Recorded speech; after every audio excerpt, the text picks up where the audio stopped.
So you're 24 years old. Most people do not have a feature film, let alone a competent feature film under their belt at 24. So how in the world did that happen?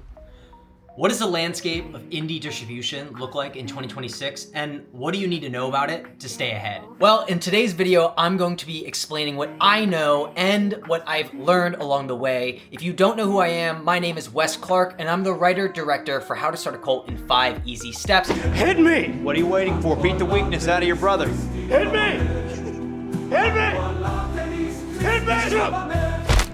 Which is out now and self-distributed on our website. Just look up the name .com and it'll come right up. Please go watch my movie and support it. But back to this video. About a month ago, I sat down with AJ Rome, who's a producer and head of 1 Gram Films, and we discussed what the modern landscape for distribution looks like in the indie space. If you're a filmmaker with an indie feature that is either in production or about to go live, I recommend you watch this video and learn what we have learned along the way, and hopefully it helps you in your decision making as you go forward. You know, the deals were the sales agent 15%. That's pretty normal, maybe 10% if you're lucky, something in that range. Yeah. I've heard people say it was 20% before. 20. I've had, yeah, my first one was 20. And then, you know, the distributors, it was anything between 20 and 30%. Most were 25.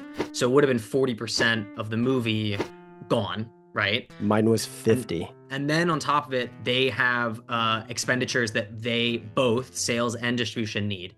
So the sales were going to be about 5, which was very low. We negotiated that, but the distributors wanted more like 10 to 20,000. So that means the first 10 to $20,000 that they get in, if they get that in, goes directly to them. So no matter what, a lot of people don't know is like, they write those numbers and then they will spend that regardless. And then, yeah, finding one that is honest and that will show you transparent books is a completely other story on top of that. And, you know, it comes from the catalog mentality. You know, they would have put our movie on Tubi and Stars and Amazon and Apple and like all, you know, all the places that all the other films go to, right? Anywhere where any indie film has gone, that's where it would have been. And that's great. Like my mother would have been like, whoa, wow, my son has a movie on Tubi. Money gone. Like you're not getting a dollar, because what those companies rely on is people watching. So they either get ad revenue or they get subscriptions. And that just means that they need new content every month, which means that they're not going to spend $200,000 per movie or $1 million per movie when they need 200 movies a month. They are going to take them all for free and promise the world and then not give anything, which is great for Netflix. But if you're a filmmaker, it's horrible unless you do it yourself. I was looking at Bitmax, I was looking at FilmHub, I was looking at kind of these traditional methods, which is what a lot of filmmakers will do when they go self-distribution. Ultimately, the problem I have, which is not a percentage issue and it's not a money upfront issue, the issue for me is that you can't build a community in the same capacity. So what I mean by Bitmax and FilmHub, these are 2 aggregators, meaning that they aren't distributing your movie for you, but they're gonna act like a sales agent. They're gonna bring your movie to Amazon or Apple or Tubi or whoever it may be. For Bitmax, you're gonna just pay a fee. For FilmHub, they're gonna take a percentage and a small fee as well. Between those 2, if those are the options you're going with and you wanna go that route, go with Bitmax. Yes, you have to pay money up front, and I think it's about $3,500 for your first, and then $500 for every other platform you put it on, but in that way, they're not taking as big of a percentage. Now, the problem with both of these platforms is that it's still not helping you in the way that you need as an indie filmmaker. Yes, it's great to have a movie on Amazon or Apple, but that doesn't actually give you what you need as an indie creator. What do you need as an indie creator is potentially the most important question here, and the one that people aren't asking enough. Because yes, distribution is great, but is that actually what you need? Well, the simple answer is no, that's not what you need. What you need is a community, people who follow your career, like the films you've made, and they are hungry to see more stuff from you. So the question is, what do you do instead? Having a niche audience of 50,000 people on YouTube or Instagram, that matters, because that means that you're gonna be able to pump marketing to those people. And on an 80K budget, you know, I only need 25,000 people to watch it to make all the money back plus. You know, having that kind of baseline, that does matter, and kind of building up. And when you have a website, there's a whole bunch of financial things you can do that are really, really great. This is something that every filmmaker should be doing no matter what. You make a website. Landing page. Yes. Landing page. If you did those normal distribution routes, you send people, hey, watch it here, here, here, here. Have your trailer, great. But here's the other things you do. Make merch. You can make merch. Let's say 30 people out of thousands of people buy, and that's it. Every person who buys something on the merch store is like 5 or 6 less people you need to actually rent the movie. I have shirts, right? Yeah. I have shirts, I have hoodies, and these are walking billboards, right? Yep. So, a bunch of people bought this shirt or hats. And what they do is they then walk around and people go, hey, what's that shirt? And now you have another person. There's other things you can do with the website too. DVDs. So there's a company called Kunaki. There's a couple of other ones. The physical media space is obviously shrinking, but it's still $900 million a year in the United States, just under $1 billion. But I get more money from that than I do from 4 people renting the film. You want to push these things. The payoff, it's a little bit of effort in the front end. You're creating an infinitely scalable money machine.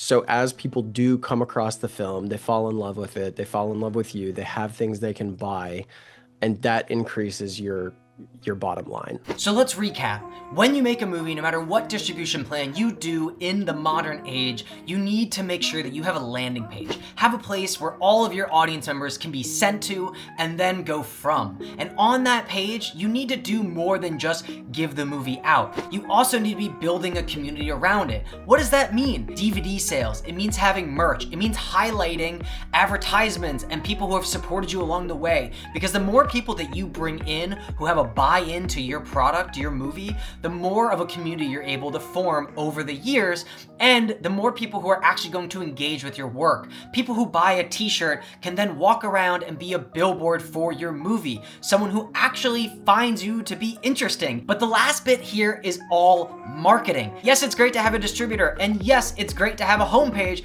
but that doesn't actually mean anyone's gonna watch it. So the question is, how do we market the movie? I wonder. The distributors will not market your movie. You need to market. So no matter what, you always need to market. And that's something I wish I knew when I started. It's great to have the landing page, whatever, but like, how do people find the landing page? I'm putting 12 clips out on YouTube. We put $10 behind each one, and then which ones perform the best.